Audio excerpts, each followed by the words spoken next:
Each day, just before dawn, countless Hindus rise and take a bath. Most live in India, but they also are in places as distant as Singapore and Washington, D.C. Their early morning bath cleanses not only their bodies, but their spirits as well. Many more Hindus proceed with a ritual known as a puja. This is an act of worship during which they burn incense and make offerings of flowers, fruits, milk or sweets to a statue or a picture of one among the hundreds of Hindu gods, goddesses or spirits. Some may undertake the system of exercise known as yoga. They practice breath control, sitting for hours in the so-called lotus position. Hinduism embraces a wide variety of beliefs and practices. Indeed, some Hindu doctrines and practices seem almost to contradict one another, as the very old mixes with the very new. The Sanskrit word Veda most generally means truth or knowledge, and it is related to the English word wit. But the word Veda is most often used specifically to refer to ancient Hindu scriptures. The earliest portions of the Vedic library are organized into 4 separate collections of verse called Samhitas. The Rig Samhita alone contains over 1,000 separate hymns, with more than 10,000 verses divided into 10 books. According to the Hindu belief, inspired sages, known as rishis, heard these verses directly from the gods. Each of these religious poems usually addresses one of the Vedic gods or goddesses or spirits, each of whom represents natural forces such as the sun, the moon, and the wind. The god mentioned most often is Indra, who resembles Zeus of Greek mythology. Many poems in the Rig Samhita honor Indra's majesty and power. I praise the most heroic Indra, whose mighty work separated the earth from the sky. Indra drives the sun like a swift chariot to bring him here to his worshippers. Like a river, he is always active and never rests. He destroys the darkness with light.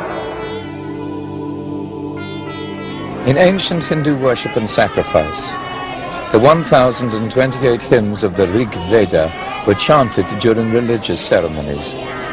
Some of those verses are still recited at weddings, funerals, and initiation rites.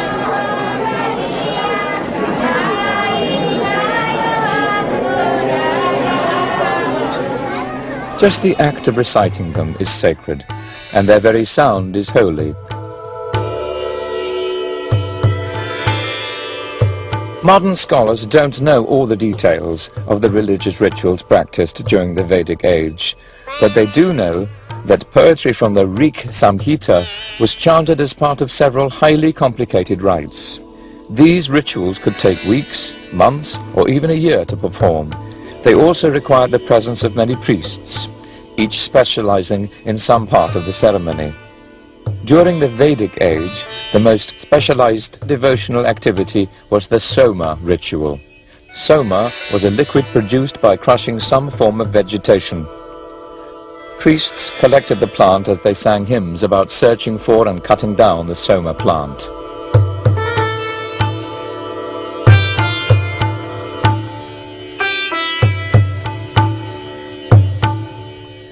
The Brahmanas, which were composed somewhere between the years 1000 and 800 BCE, adopt almost a shrill tone in defending both the importance of rituals and the practice of giving many gifts to the priests who perform them.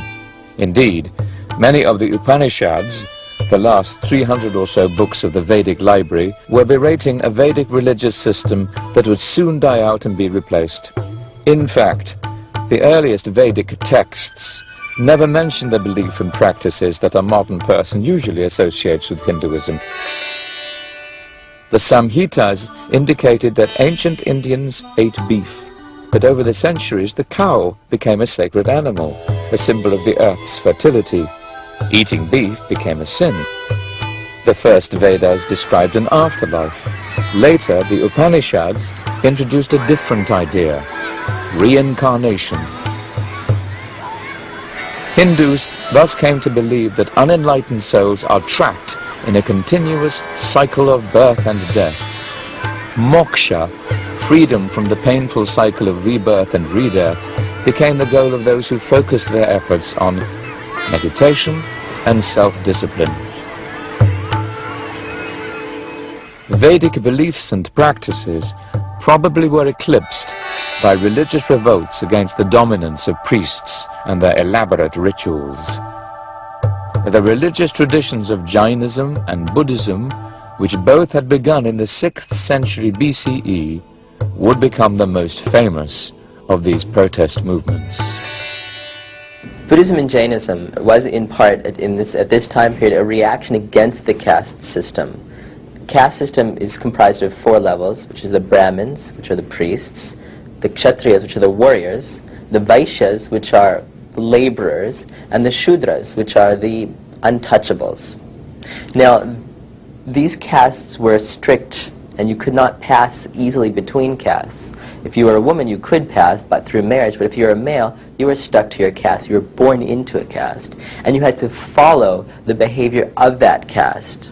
Brahmins were in charge of these rituals, and if not Brahmins, then the higher castes were in charge of these rituals. So this ritual obsession created large segments of the population that were alienated, totally alienated from any spirituality, religious belief, because they couldn't really partake in these rituals. They might be able to employ a Brahmin to do these rituals, but they really weren't partaking in the rituals themselves. They were alienated from them. So this is one reason why Buddhism and Jainism developed, is in a reaction against this caste and ritual extremism. Philosophical and ethical doctrines of the Jains and Buddhists changed the character of Hinduism. The Vedic rituals gradually faded into the background after the 6th century BCE, and a new era in the development of Hinduism began.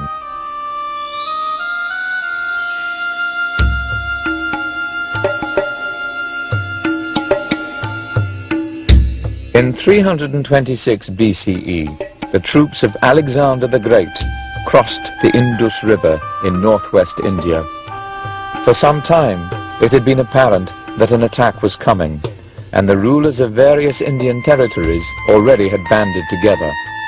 This created what would become known as the Mauryan Empire. As it turned out, Alexander's soldiers refused to go any farther than the Indus River. But Indian politics already had changed.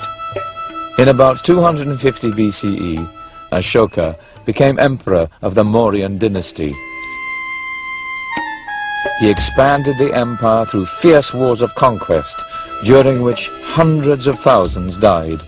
Ashoka sickened of the bloodshed and turned to the Buddhist faiths for consolation. He dramatically influenced Indian religious life by offering patronage to Buddhists.